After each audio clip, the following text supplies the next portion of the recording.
विगत 2 दिनों से ये आर्य प्रशिक्षण सत्र हम सभी के बीच आर्य समाज विधान सारणी में ये प्रशिक्षण चला, और जिसका मुख्य उद्देश्य ये था कि आर्य समाज का जो एक चिन्ह है कि कृण्वन्तो विश्वा ने पूरे विश्व को आर्य बनाना है, तो हम उस पद चिन्ह पे आगे बढ़ रहे हैं। यहाँ पे अनेक विषयों पे चर्चा हुई, जिसमें धर्म, आत्मा, ईश्वर, विज्ञान, राष्ट्र, ऐसे कई विषयों पर तार्किक परिचर्चा हुई, और जिसमें हमारे युवा युवती माता बहनों ने भाग लिया और सबको पता चला कि आखिर राष्ट्र की गुलामी का कारण क्या था। उन सारी गुलामी के कारण के बारे में बताया गया, और हमारे राष्ट्र के प्रति जिम्मेदारी क्या है, कर्तव्य क्या है, उन कर्तव्यों का निर्वहन हम किस प्रकार करें, उन सभी निर्वहन कर्तव्यों को वेद विद्या के संगत हम सबके समक्ष रखा गया, और हमसे यह संकल्प दिलाया गया कि हम इस राष्ट्र को एक सूत्र में पिरो करके आर्य बनाएंगे। आर्य से आर्य परिवार से आर्य समाज, और आर्य समाज से आर्य राष्ट्र। और हमारा एक ही उद्देश्य है कि इस पूरे राष्ट्र को आर्यावर्त राष्ट्र, हमारे देश का सबसे प्राचीनतम नाम था आर्यावर्त, तो हम उसी दिशा में बढ़ पड़े हैं, और सभी आर्यगणों का, आचार्यों का और आर्य समाज का आभार कि उन्होंने इस कार्यक्रम को करवाने के लिए अपना सर्वस्व बलिदान दिया। सभी को धन्यवाद, सादर नमस्ते जी। सभी को सादर नमस्ते। महीनों के प्रयास से हमारा 2 दिन का आर्य प्रशिक्षण सत्र, 2 दिन का लघु गुरुकुल हुआ।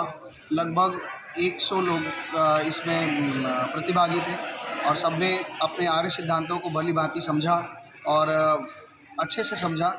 अब आगे वो इसी परंपरा को आगे बढ़ाएंगे। हम अगला सत्र भी जल्दी ही लगाएंगे। अगर अगले सत्र में आपको जुड़ना है तो आपको सूचनाएं मिलती रहेंगी, फेसबुक आदि से हम सूचित करते रहेंगे। और जिन्होंने इस आज की परंपरा को, आज ऋषियों की परंपरा को समझा है, वो अपने जीवन में उतारेंगे। हमारा देश फिर एक बने, फिर हमारा देश आर्यावर्त बने, हम आर्य बने और सबको आर्य बनाएं। ऋषि की बात यह है कि कृण्वन्तो विश्वारम, हम सभी को आर्य बनाएं। और आप सब इस सत्र में आते रहें। आपका इस चैनल न्यूज़ बांग्ला के चैनल से जो लोग भी देख रहे हैं, उनका बहुत बहुत धन्यवाद। आपको अगर सत्र के लिए कोई जानकारी चाहिए तो आप हमारे फ़ोन नंबर पे या आर्य समाज कलकत्ता मंदिर में आकर के आप उसका जानकारी ले सकते हैं, और अगले सत्र के लिए अपना नाम रजिस्टर्ड करा सकते हैं। धन्यवाद।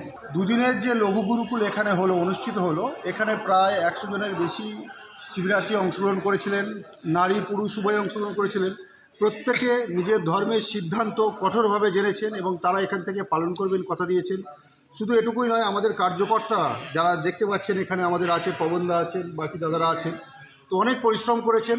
আমরা চাইব আগামী দিনে এই আর্য সমাজ, যাদের স্বাধীনতা সংগ্রামে প্রচণ্ড হাত ছিল, প্রচণ্ড পরিশ্রম যারা করেছিল, লালা লাজপত রায়, রামপ্রসাদ বিসমিল থেকে শুরু করে মদনলাল ধিংরা, শ্যামজি কৃষ্ণ বর্মা, তাদের আদর্শে অনুপ্রাণিতই আর্য সমাজ। আমরা চাইব আরও যুবকেরা এখানে আসুক, এসে আর্য সমাজের সিদ্ধান্ত জানুক।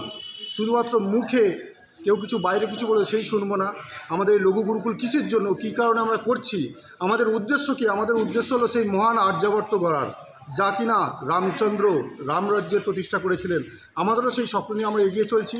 তো এই লঘু গুরুকুল আমরা চাইব ভবিষ্যতে আরও হোক, এবং ভবিষ্যতে যাতে যুবকেরা এই সিদ্ধান্ত জানতে পারে আর্য সমাজের বিচারধারা, শুধুমাত্র আর্য সমাজের তো বিচারধারা, এই ঋষি পরম্পরা, মহর্ষি ব্রহ্মা থেকে শুরু করে মহর্ষি জৈমিনী পর্যন্ত ঋষি পরম্পরা, এই চিন্তাধারা আমরা আগে বাড়াবো, অগ্রসর করব এবং দেশ এবং রাষ্ট্রের রক্ষা করব। এই চিন্তা নিয়েই লঘু গুরুকুল আয়োজন করা হয়েছিল। ধন্যবাদ।